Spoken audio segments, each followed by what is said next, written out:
किसी भी external magnetic field में एक रोड को रखते हैं, वी की वेलोसिटी जब मूव कर रही है तो उसमें क्या होंगे, पॉजिटिव और नेगेटिव चार्ज आएंगे, उसके एंड पे इकट्ठे होंगे, उसके अंदर ही अंदर क्या होगी, इलेक्ट्रिक फील्ड जनरेट होगी। जैसे जैसे चार्ज इंक्रीज होंगे वैसे वैसे इलेक्ट्रिक फील्ड क्या होगी, स्ट्रांग होगी। और जैसे ही इलेक्ट्रिक फील्ड स्ट्रांग होगी तो उसके उस स्टेज को हम कहेंगे स्टेडी स्टेट। और वहां पे उस स्टेडी स्टेट पे मैग्नेटिक फोर्स इलेक्ट्रिक फोर्स दोनों क्या हो जाएंगे, इक्वल हो जाएंगे। तो क्यू भी इक्वल टू क्यू, तो ई क्या आ गया हमारे पास, वी भी। और उसकी वजह से फिर क्या होगा हमारे पास, उन दोनों पॉजिटिव और नेगेटिव चार्ज के बीच क्या होगा, पोटेंशियल डिफरेंस होगा। पोटेंशियल डिफरेंस होगा तो V A minus V B equal to E L होता है, electric field into length, gap उनका। Okay, electric field into gap होता है, तो वी बी इंटू एल हो गया, तो वी वी एल हो गया। और पोटेंशियल डिफरेंस को ही हम क्या कहते हैं, इलेक्ट्रिक इंड्यूस कहते हैं। Okay, then you write down.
हमें क्या दिया गया है, एक यूनिफॉर्म मैग्नेटिक फ्लक्स दिया गया है।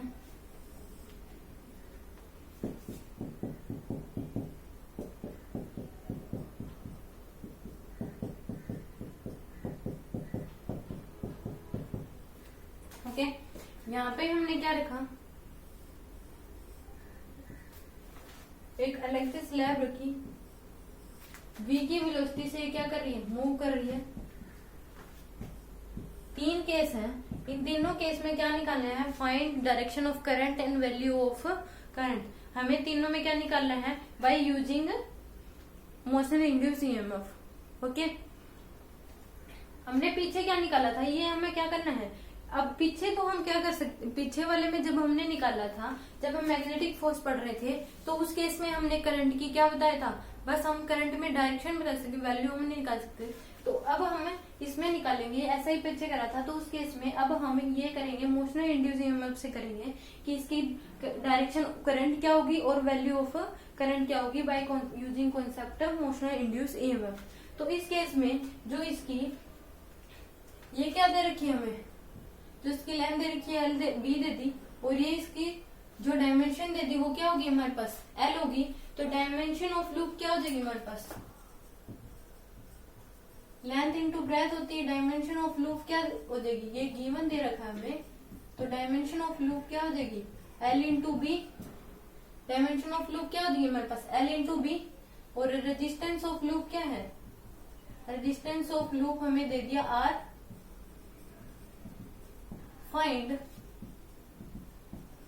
Direction of current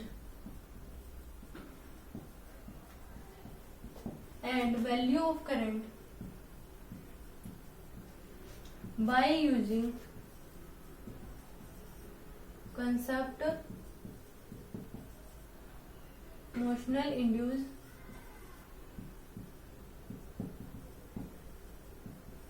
EMF। Okay, तो इस केस में क्या हो जाएगा हमारे पास, अगर हम केस नंबर फर्स्ट की बात करें तो इस केस में क्या हो जाएगा, अगर हमने इसको नाम देते हैं A B C D P Q,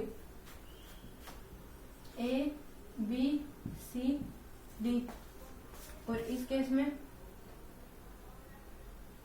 A B C D और पी क्यू। इस केस में क्या है कि सी और क्यू, पहली तो बात है पी और ए पी में क्या है, हमारे पास कोई भी इंड्यूस ईएमएफ नहीं होगा, क्योंकि ये क्या है हमारे पास लेंथ के पैरेलल है। और ऐसे ही हमारे पास क्यूबी में भी नहीं होगा, ऐसे ही हमारे पास डीपी में भी नहीं होगा, क्यूबी में नहीं होगा, क्योंकि यहाँ पे तो कोई मैग्नेटिक फील्ड ही नहीं है, मैग्नेटिक फ्लक्स ही नहीं है, तो उस केस में इंड्यूस ईएमएफ कैसे आ जाएगा। और इसमें भी नहीं होगा क्योंकि इसमें यहाँ पे भी कोई नहीं है। तो इस केस में यहाँ पे इस केस में आएगा हमारे पास एबी के केस में, एबी के केस में क्या आएगा हमारे पास इंड्यूस ईएमएफ होगा, और वो ई इंड्यूस कितना हो जाएगा बीएलबी, ये क्या हमारे पास एल है, तो इंड्यूस ईएमएफ क्या हो गया हमारे पास बीएलबी, और आई कितना हो जाएगा बीएलबी बाय डिवाइड बाय में आर। और इस केस में हमारे पास पोटेंशियल डिफरेंस क्या होगा वीबी माइनस वीए, वो क्या हो जाएगा हमारे पास पोटेंशियल डिफरेंस क्या हो जाएगा हमारे पास बी से लेकर ए तक देखेंगे तो वो हमारे पास क्या हो जाएगा बी एल वी। तो ये हमारे पास क्या हो गया। और इसमें करंट कैसे चलेगा, जब ये अंदर की तरफ जा रही है तो क्या हो रहा है, इसमें फ्लक्स इंक्रीज हो रहा है, तो करंट क्या होगा हमारे पास एंटी क्लॉकवाइज, एंटी क्लॉकवाइज क्या होगा हमारे पास है करंट होगा। अब हम केस नंबर 2 में देखें, तो केस नंबर 2 में क्या है हमारे पास, जो हमारे पास ई इंड्यूस होगा वो क्या हो जाएगा हमारे पास 0 हो जाएगा, नेट जो इंड्यूस होगा वो क्या होगा हमारे पास 0, तो आई करंट क्या हो जाएगा हमारे पास 0। तो पोटेंशियल डिफरेंस हम देखेंगे वी ए वी बी और वी ए, ये हमारे पास क्या हो जाएगा बी एल वी, ओके, क्योंकि ये बी है ये एल है। और अब हम ये देखेंगे पोटेंशियल डिफरेंस सी डी, तो ये भी क्या आ जाएगा हमारे पास बी एल वी, ओके।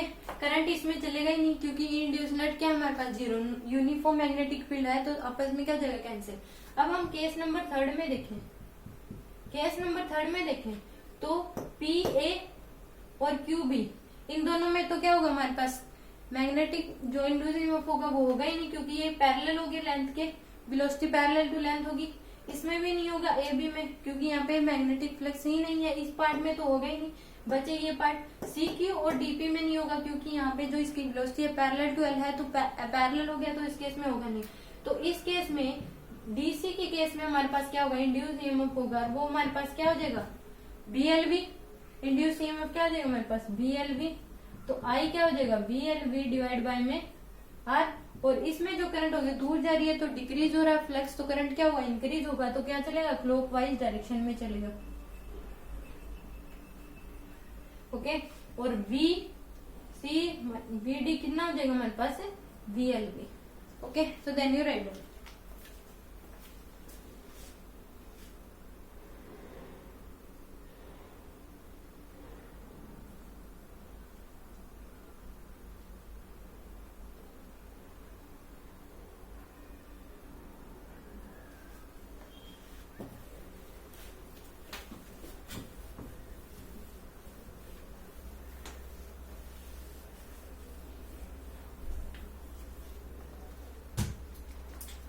अब हम पढ़ेंगे रोटेशनल इंड्यूस ईएमएफ। इसमें क्या है कि हमें यूनिफॉर्म मैग्नेटिक फील्ड में किसी रोड को रखते हैं और वो क्या आ रही है घूम रही है अपने एक एंड से, तो केस में क्या होता है रोटेशनल इंड्यूस ईएमएफ होता है। अगर हमने एक रोड को रख दिया, ओके, वो रोड को रख दिया लेंथ क्या एल, और एक एंड से वो घूम रही है किससे ओमेगा से, तो एंगुलर वेलोसिटी ओमेगा से, तो उस केस में जो हमारे पास रोटेशनल इंड्यूस ईएमएफ आएगा वो हमारे पास क्या हो जाएगा b omega square l divide by में 2, ये हमारे sorry b omega l square, ये हमारे पास क्या होगा इंड्यूस ईएमएफ होगा, क्योंकि वहन ए conducting rod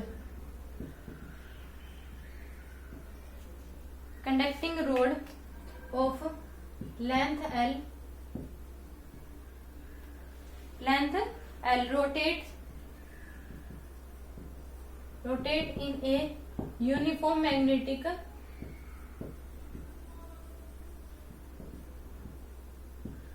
field B with angular velocity omega at one end, वो हमारे पास क्या होगा रोटेशनल इंड्यूस ईएमएफ होगा, और उसकी वैल्यू क्या हो जाएगी कोल्ड रोटेशनल इंड्यूस ईएमएफ, और इसकी वैल्यू क्या होगी हमारे पास, रोटेशनल इंड्यूस की वैल्यू हो जाएगी ए इंड्यूस हमारे पास क्या हो जाएगा, बी ओमेगा एस के डिवाइड बाय में 2। ये हम आगे प्रूव करेंगे कि ये आया कहाँ से। तो ये बात समझ लो कि एक एक्सटर्नल या यूनिफॉर्म मैग्नेटिक फील्ड में एक रोड को रख दिया जाता है, एल लेंथ की रोड को रख दिया जाता है, एक एंड से उसको वो रोटेट कर रही है ओमेगा से, तो उस केस में जो हमारे पास ई इंड्यूस आएगा वो रोटेशनल इंड्यूस ईएमएफ आएगा, और वो क्या होगा, b omega l square divide by में 2। Okay, then right.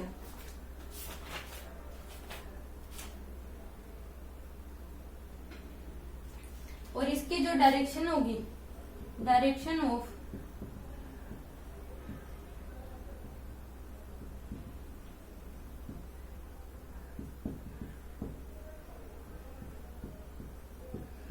is same as that V cross V.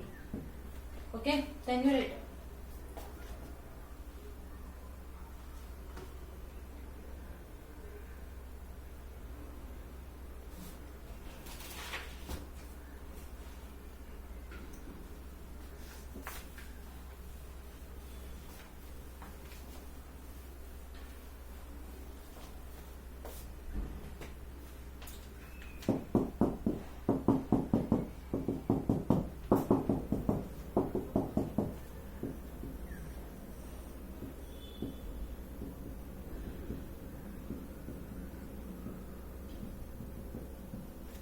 इसकी वेलोसिटी क्या दे रखी है हमें, 2 मीटर पर सेकेंड। तो इस केस में हमारे पास ई इंड्यूस क्या आ जाएगा, b omega l square divide by में 2। बी कितना है हमारे पास, बी हमारे पास दे दिया 2 इंटू ओमेगा कितना है 10 into L 4 into 4 divide by में 2 से 2 कैंसिल, 160 वोल्ट आ गया। अब हम इसकी डायरेक्शन देखेंगे कि ऊपर की तरफ है बार, तो इधर आया तो इसमें कैसे लग जाएगी बैटरी, ऐसे लग जाएगी। ओके, तो then you write down.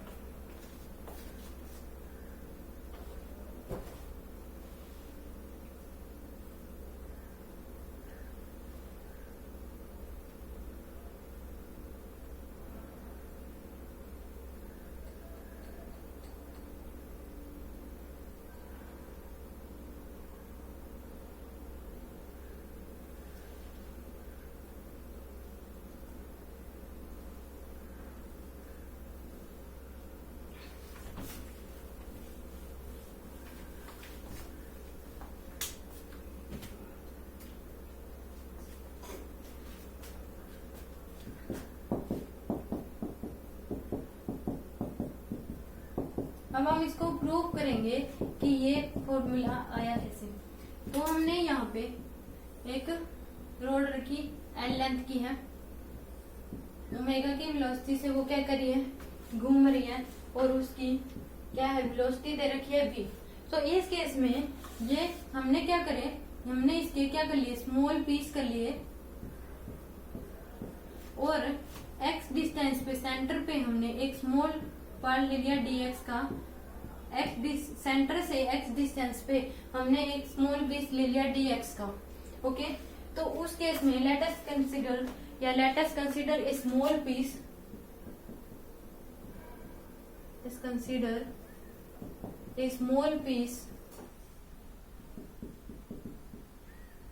small piece of length dx from distance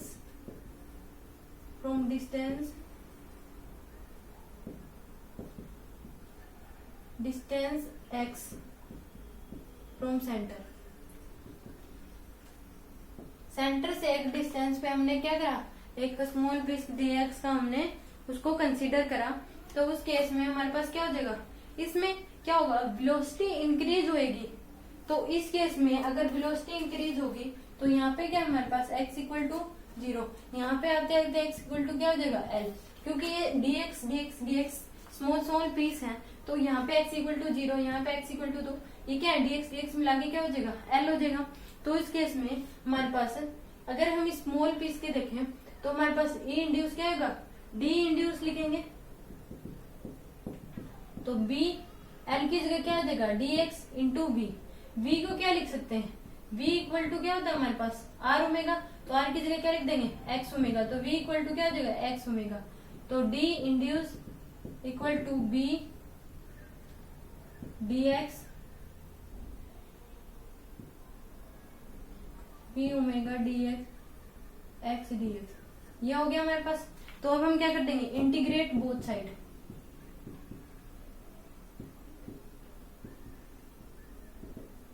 हम बोथ साइड क्या कर देंगे इंटीग्रेट कर देंगे। v ओमेगा क्या हो जाएगा बाहर x dx, और लिमिट क्या हो जाएगी 0 टू l। तो ये क्या आ जाएगा हमारे पास e induce equal to v omega, ये हमारे पास क्या आ जाएगा एक्स स्क्वायर डिवाइड बाई 2, ये मैं यहाँ करती हूँ। तो e इंड्यूस क्या आ जाएगा हमारे पास v ओमेगा, ये क्या है हमारे पास 0 टू l, तो ये हमारे पास क्या आ जाएगा 0 का square L square minus 0 square divide by 2, तो ये क्या आ जाएगा v omega l square divide by में 2। ये हमारे पास क्या हो गया प्रूफ हो गया। क्योंकि एक रोड को हमने यूनिफॉर्म मैग्नेटिक फील्ड में रखा, उसकी लेंथ एल है, v वेलोसिटी ओमेगा से वो रोटेट कर रही है, तो उस केस में हमने एक स्मॉल पीस मान लिया सेंटर से एक डिस्टेंस पे dx का, और फिर हमने d इंड्यूस क्या हो गया b dx v हो गया, v को v equal to r omega, तो v equal to x omega लिख सकते हैं। फिर हमने दोनों साइड क्या कर दिया इंटीग्रेट कर दिया, लिमिट पुट कर दी 0 to l। Okay, so then you write down.